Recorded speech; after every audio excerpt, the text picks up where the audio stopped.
A priori, c'est un sujet un petit peu paradoxal parce que Barthes reconnaissait parfois ne parler aucune langue étrangère.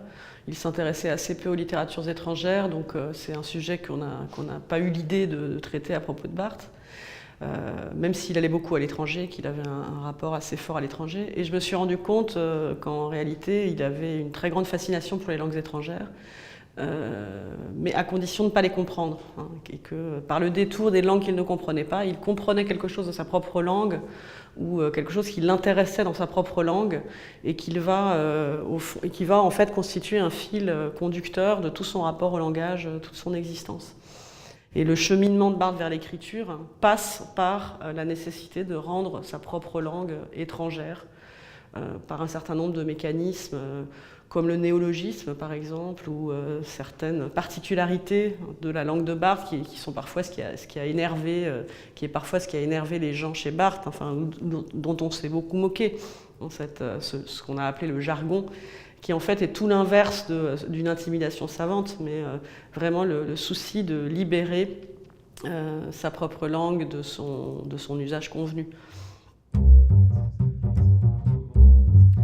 Il va y avoir deux expériences majeures. Une, c'est la découverte de Brecht en langue originale, puisque quand il découvre Brecht, c'est l'occasion de la venue d'une troupe de Brecht, le Berliner Ensemble à Paris, qui joue Mutter Courage en allemand. Et c'est une langue qu'il connaît très peu. Il l'a un peu apprise au sanatorium, mais il la connaît peu. Et donc une part de la fascination qu'il va ressentir pour le théâtre de Brecht vient aussi du fait qu'il ne comprend pas tout. Et la deuxième expérience majeure, c'est au Japon.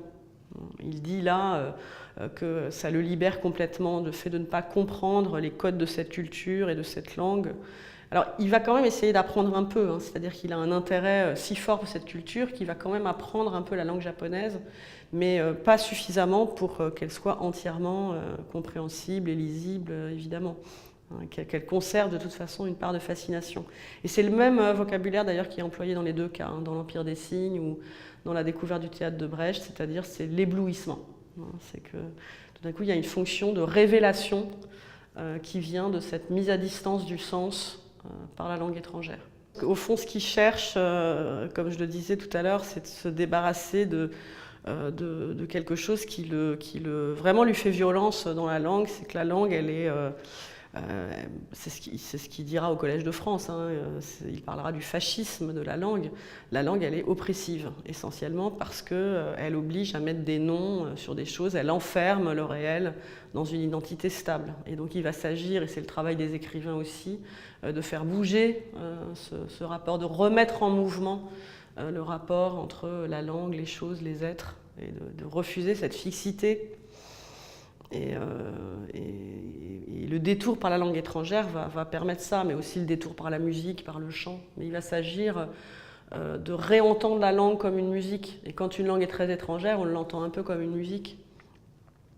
Et il y a plein d'éléments, hein, des scènes de cinéma. Il va convoquer des scènes de cinéma, par exemple, pour parler du bruissement de la langue, de tout un nouveau rapport qui permet de libérer, en quelque sorte, la langue d'elle-même.